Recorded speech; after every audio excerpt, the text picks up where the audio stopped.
bienvenidos mis queridos telepensantes. Retomamos el proyecto revolucionario de la Unidad Popular, que está más vigente que nunca. Porque hoy día tenemos un constituyente que sacó la primera mayoría en el Distrito 10, se llama Fernando Atria, y aquí les presento su proyecto de una constitución que permita la apropiación por parte del pueblo de las instituciones.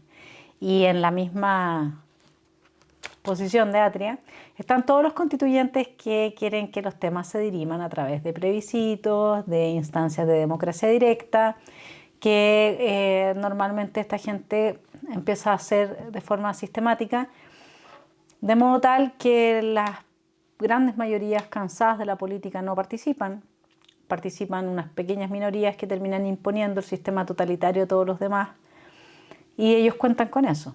Cuentan con que sus minorías hipermovilizadas son las que acallan a las mayorías, y tenemos como centro experimental que prueba que esta es una verdad desde que la descubrió Lenin en adelante en las universidades. Todas las universidades se encuentran capturadas, sus centros de estudiantes, por personas que van del Frente Amplio hacia la izquierda. Todas. Y son absolutamente minoritarios dentro de las universidades. Y los jóvenes guardan silencio, se dejan oprimir, tienen miedo, viven con depresión. ¿Se acuerdan que esos eran algunas de las noticias que salían antes de la crisis del 18 de octubre, que los jóvenes estaban con depresión, etc.?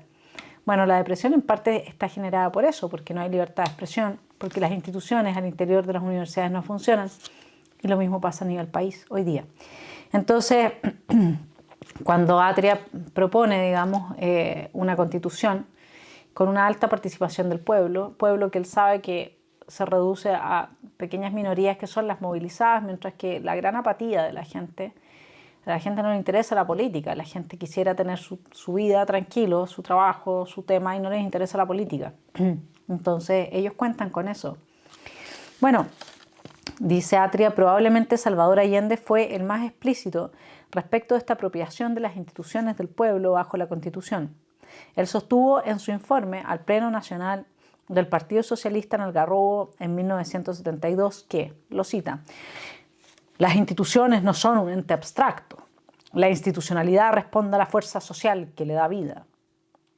Y lo que está acaeciendo ante nuestros ojos es que la fuerza del pueblo, del proletariado, de los campesinos, de los sectores medios, está desplazando de su lugar hegemónico a la burguesía monopolista, a la minoría privilegiada, a los latifundistas, que la conciencia y la unidad del pueblo de Chile está arrinconando a la minoría privilegiada aliada con el capital imperialista.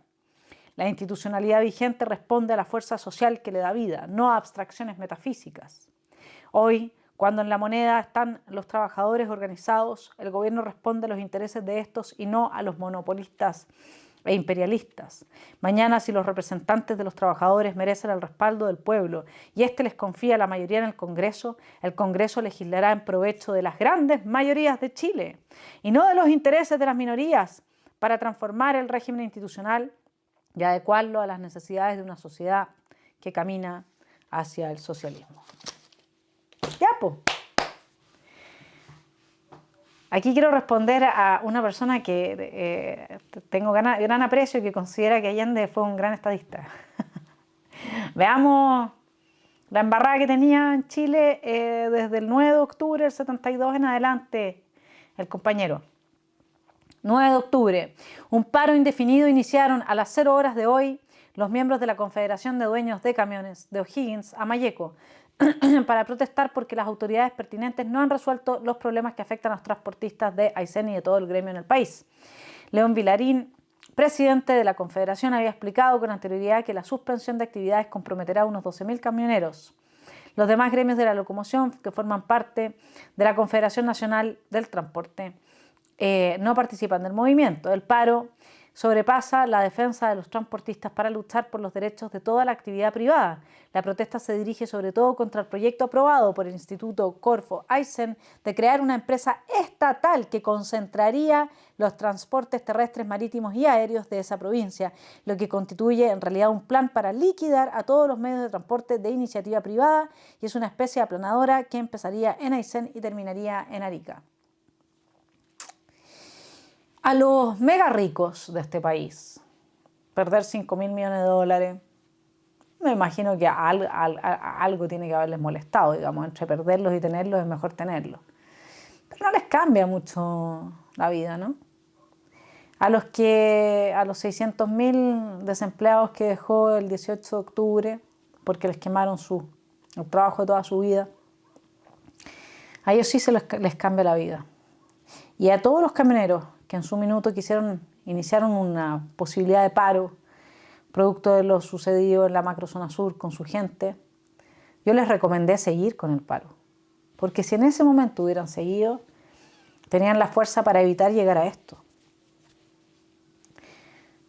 Así es como terminan los cuentos que empiezan como el 18 de octubre.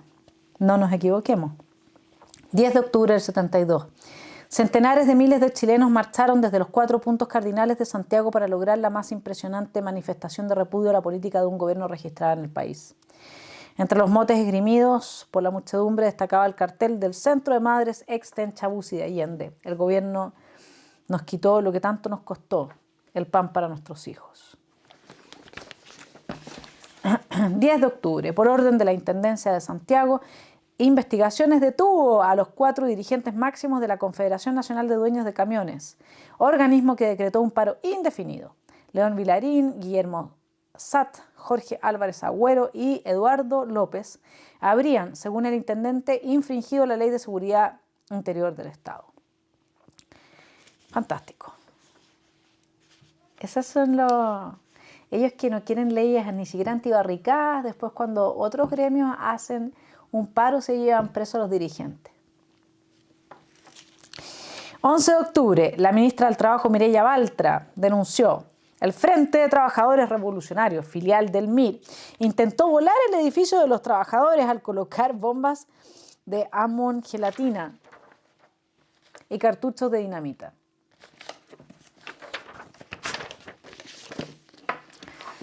En dicho edificio funciona el ministerio que preside la señora Baltra. La secretaria de Estado definió a los militantes del FTR, MIR y FER como estorbos de la revolución y denunció que el cabecilla de los graves incidentes había sido el socialista Rolando Calderón, secretario general de la Central Única de Trabajadores, CUT. 14 de octubre, el candidato presidencial triunfante, La opinión de Joan Garcés sobre el gobierno de Salvador Allende en 1972 podría resumirse en estas palabras. Desde el punto de vista intelectual y teórico, encuentro que el modo como se ha generado y se está generando el proceso revolucionario en Chile es uno de los más apasionantes del momento actual en el mundo. Así es que era un ejemplo, nosotros estábamos siendo el ejemplo para el resto del mundo de Latinoamérica, etc. Bueno, 15 de octubre, por orden de la jefatura de la zona de emergencia, fue clausurada por 6 días la radio Nuevo Mundo de Santiago. Se implantó cadena nacional obligatoria de radioemisoras hasta nuevo aviso. Se advirtió que se procederá a la requisición de los locales comerciales que no abran sus puertas el día 16. Se conminó a normalizar la situación del transporte a partir de la misma fecha y se reiteró a la ciudadanía que las manifestaciones públicas estaban, adivinen, prohibidas. Si es que Allende era el presidente del pueblo, la apropiación del pueblo, de parte de las instituciones. ¡Ay, qué creatria! ¿Cierto? Lo que pasa es que ellos hablan solamente del pueblo que les es obediente a ellos, del pueblo que está lavado de cerebro por ellos. De eso es lo que hablan. Y este pueblo no tiene derecho a manifestarse, no tiene derecho a huelga, no tiene derecho ni siquiera a tener radioemisora. Y ahí, recuérdenlo, mis estimados telepensantes. Yo sé que algunos son parte de los medios de comunicación acá. No se equivoquen. Los que se queden en este país, si este proceso no se le da la vuelta, van a perderlo todo. No se equivoquen. Fíjense, lo conversaba con una amiga. Hay una película que se llama El pianista. No sé si ustedes la vieron, se las recomiendo. Y justamente trata del tema judío y la persecución nazi, ¿no? Y hay algo bien particular de esa película. que describe muy bien, que es que el régimen nazi le dijo en reiteradas ocasiones a los judíos que se fueran, porque los iban a perseguir. Estuvo la noche de los cristales rotos, hubo muchos indicios que mostraban que lo mejor era retirarse. Pero a los seres humanos nos cuesta mucho creer que mañana lo que es hoy no va a ser. Nos quedamos así como no, si esto no va a pasar. En Chile no, Chilezuela, eso es un invento de la derecha extrema, porque bueno, ellos tienen que capitalizar votos a través del miedo. No. A mí, si eso fuese así, yo soy suficientemente honesta y de verdad no estoy aquí para ganarme los porotos como para haberlo denunciado. Y haber dicho, oye, aquí se está haciendo uso del miedo para capitalizar a un votante que, como uno podría decir, o se dijo mucho en la elección de Lagos Lavín, que volvía al socialismo, entonces iba a quedar la grande en Chile, ¿no es cierto? Bueno, acá lo que estamos viviendo, y esto hasta Camilo Escalona lo sabe, es una apropiación por parte de las instituciones, no del pueblo, sino que de la oclocracia, de los vándalos, de los criminales, de la gente corrupta, de los narcotraficantes. Y de ahí, y todo ello con la finalidad de imponer el mismo régimen que hay en Venezuela.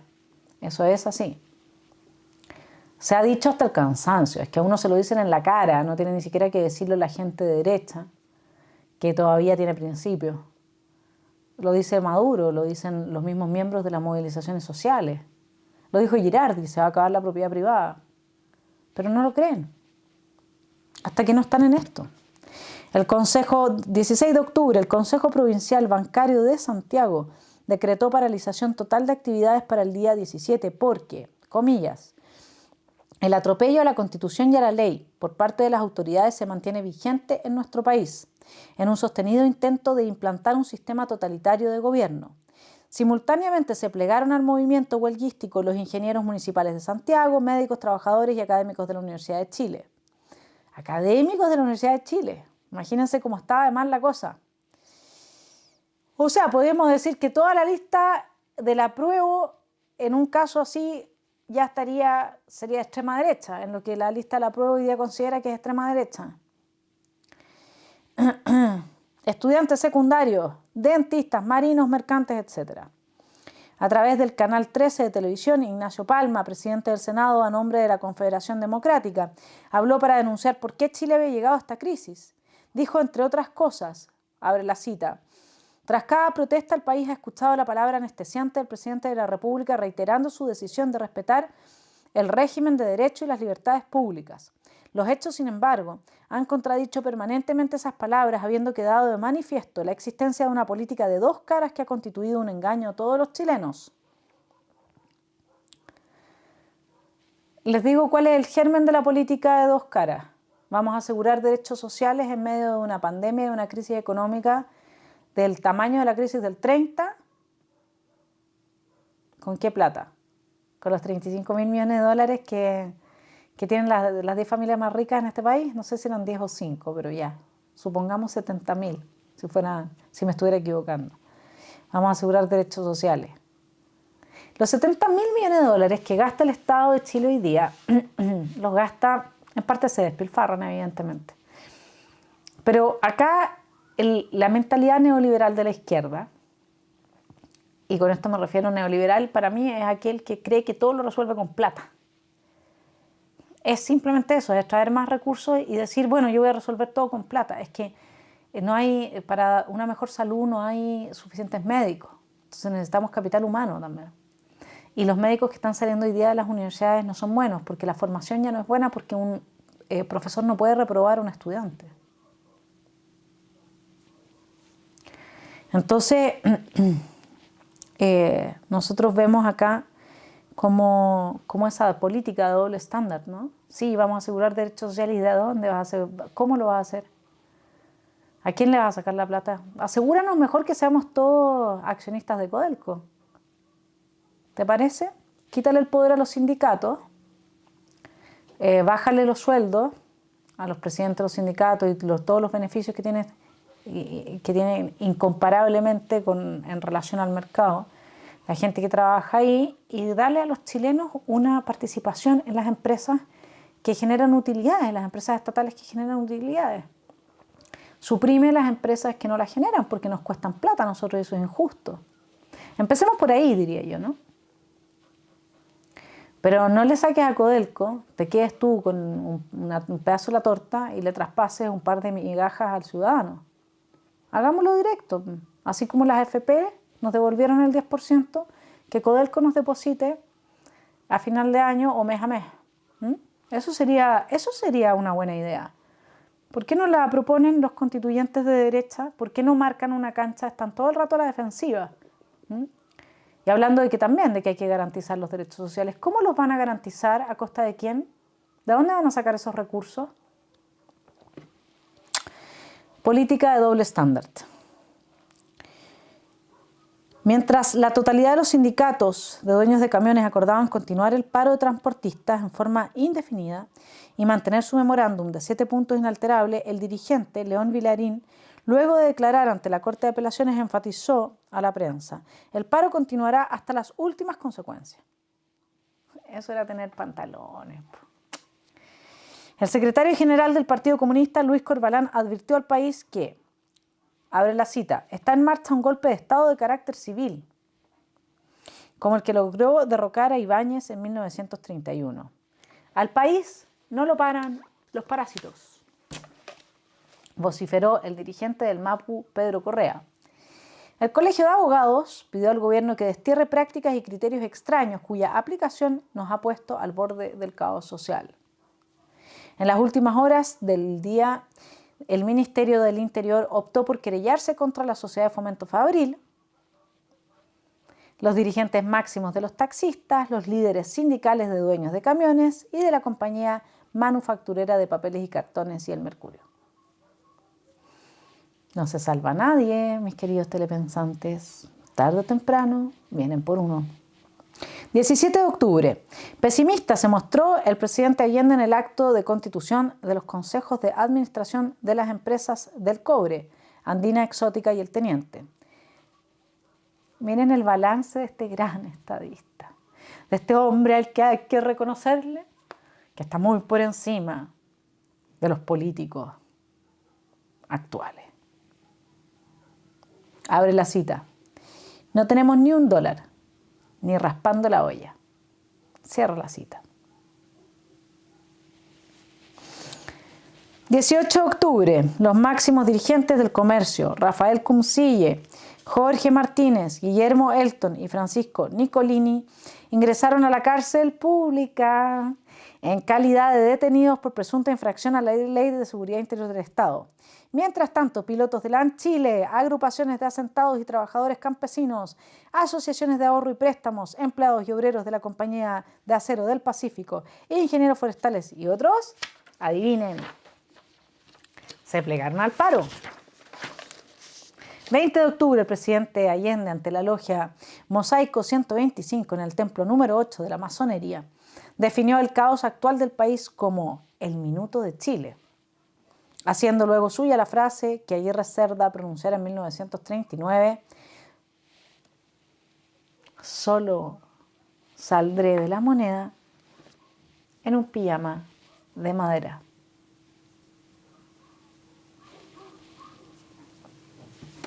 Sabía perfectamente lo que estaba haciendo. Pero su narcisismo y su ego le impidió ver que sus palabras iban a ser realidad. Eso no es por su gran altura de estadista, ¿eh? Eso es por lo ególatra. Pregúntenle al señor qué le hizo a Allende cuando era presidente del Senado su escritorio. ¿Cómo se lo mandó a hacer? Ribeteado en oro, 21 de octubre, el comercio ratificó el cierre indefinido y total de los establecimientos y aseguró que el movimiento seguirá inalterable al no ser escuchados hasta hoy día sus justas peticiones. Mientras tanto, el pliego de Chile, documento que el gobierno tendrá que aceptar íntegramente para que el país, paralizado de norte a sur, vuelva a la normalidad, ya tenía al pie las firmas de camioneros, comerciantes, pequeños industriales, artesanos, trabajadores agrícolas, asentados, pequeños agricultores, bancarios, industriales, profesionales, trabajadores de la educación particular. Taxistas, cada gremio representado por sus organismos nacionales. El pliego de Chile consta de 7 capítulos de exigencias y un anexo y contiene las medidas inmediatas y definitivas en bien de la patria que se debe adoptar. Cuando el documento exige respeto a las libertades y derechos gremiales, pide desistimiento inmediato de todas las querellas del gobierno generadas durante el paro y libertad inmediata de los afectados. El movimiento huelguístico, devolución de todos los afectados. Reposición en sus funciones de cualquier trabajador despedido durante el movimiento huelguístico. Devolución de los bienes requisados e intervenidos a partir del 21 de agosto, más las indemnizaciones correspondientes. Reintegro inmediato de los 38 obreros de Sumar y de los supervisores del cobre despedidos. Fin a la persecución de extranjeros residentes o nacionalizados. Dejar sin efecto las cancelaciones de personalidades jurídicas emprendidas. El capítulo segundo del pliego se titula Restitución en toda su integridad del derecho de información y expresión y aborda fin a la cadena nacional de radioemisoras, alzamiento de la clausura de Radio Agricultura de Los Ángeles, la misma Radio Agricultura que ha dejado totalmente fuera de sus paneles a la gente del Partido Republicano, y de cualquiera otra estación radial suspendida. Poner término a la paulatina asfixia económica de la papelera. Publicación en el Diario Oficial de la ley que financia las radioemisoras y acuerda la extensión de los canales de televisión universitarios. Retiro de las querellas contra periodistas iniciadas con motivo del conflicto gremial. Los mismos periodistas que hoy día le han dado voz a el movimiento liderado por criminales, vándalos, narcotraficantes, la oclocracia. Esos mismos periodistas. El tercer punto del documento exige cambios dentro de la ley y, por tanto, promulgación de la reforma constitucional que fija las 3 áreas de la economía o sometimiento de esa reforma a plebiscito. Reforma bancaria, desechando la banca única y poniendo fin a las medidas que controlan el crédito y el comercio exterior. Yo sé bastante bien cómo funciona la banca en nuestro país. Les ha ido bien, señores. Hora de devolver la mano, porque si no van a terminar así. Les ha ido súper bien. Se devuelve la mano haciendo espacio a quienes están defendiendo las ideas de la libertad, apoyando a quienes están defendiendo las ideas de la libertad, promoviéndolos. Así se devuelve la mano. Cumplimiento estricto de la ley de reforma agraria, suma urgencia para el proyecto de ley de garantías para la pequeña y mediana empresa, respeto irrestricto al Poder Judicial. O sea, se está pidiendo respeto al Poder Judicial. Todos los jueces que hoy día promueven la oclocracia, tarde o temprano vendrán por usted. El cuarto capítulo del pliego de Chile se refiere a la participación de organismos gremiales, colegios profesionales y sector privado en la planificación de la economía, etc. El quinto pide seguridad en los lugares de trabajo y término de la violencia. Y aborda todos los problemas referentes a grupos armados y extranjeros extremistas, cuyo desarme y expulsión inmediatos respectivamente reclama. El sexto acápite se titula Libertad de los chilenos para salir o entrar al territorio de la República. Usted no podía salir de Chile. En el séptimo se combina el gobierno al fin inmediato del control político y económico que está ejerciendo a través de las JAP, los CUP y los comités de autodefensa de la revolución. Eso es la apropiación que quiere Atria del pueblo y las instituciones. Eso es lo que se está promoviendo. Solo la izquierda extrema tiene tiempo para estar participando en cada una de las cosas que se están planteando y promoviendo las ideas, porque la izquierda extrema no trabaja, vive del trabajo de los demás. Por eso es que nos ganan en política. Entonces, mientras la derecha no se decida a tener un grupo de intelectuales permanentemente presentes en los medios, en las universidades, a limitar, darle espacio a la extrema izquierda a través de una institucionalidad sólida, señores constituyentes, promuevan una institucionalidad como la que existe en Alemania para que los partidos extremos no tengan representación parlamentaria. Métanse en el tema del sistema electoral. Cambiemos este sistema de Hund que nos está destruyendo. No he visto propuestas y los medios de prensa hoy día están siendo meramente reaccionarios. Están reaccionando en ese sentido a las amenazas de constituyentes que dicen entonces no va a haber más inversión extranjera. Bueno, contrapregunte, ¿y usted cómo entonces sin inversión extranjera quiere ver que este país crezca? Y entonces cuando le digan que va a haber una sustitución de importaciones, un sistema de industrialización que se va a desarrollar a partir de ese esquema, entonces contrástelo con lo que vivimos durante 50 años bajo ese esquema. Y muéstrele. Señor periodista, infórmese, haga la pega, tensione, no reaccione simplemente, tensione, proponga cosas. Lo mismo los constituyentes. Acá tenemos que tener enclaves institucionales que impidan que la democracia sea destruida por pequeños grupos antidemocráticos que pasan volando bajo el radar del derecho y cumplen el sueño del señor Atria. Porque yo les puedo asegurar que al señor Atria no leyeron su librito de los que votaron por él. Eso se los aseguro. Porque nadie quiere esto. Nadie quiere el control de los estómagos a través de una JAP. Nadie quiere comités de autodefensa de la revolución. Nadie quiere huelgas de hambre. Nadie quiere huelgas por hambre, perdón.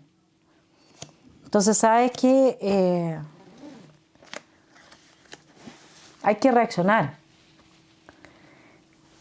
Tarde o temprano vienen por nosotros. No importa cuál sea el rubro. No importa a qué nos dediquemos. Yo sé que cada uno de los telepensantes tiene harta pega y hartos problemas.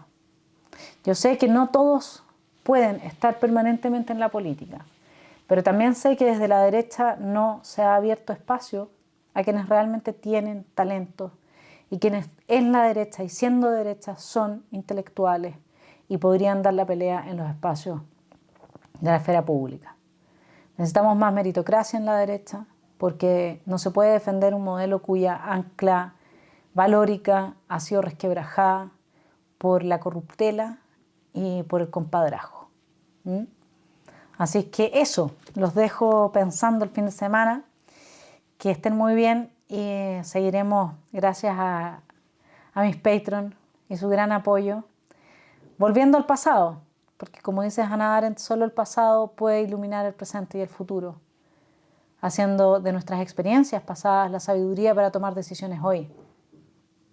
No se olviden, acá hasta el último chileno pagó el precio de haber tenido un presidente como el señor Allende, un burgués desclasado, como dicen, que se aprovechó de un discurso maniqueo para hacer un populismo de 3 años con una impronta utópica marxista que le costó a muchos chilenos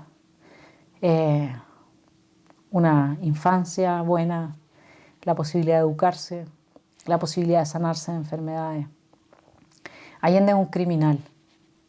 La gente que destruye las condiciones que nos permiten la autoconservación, esas personas son criminales de lesa humanidad. Eso es lo que es el señor Salvador Allende. Que tengan buen fin de semana.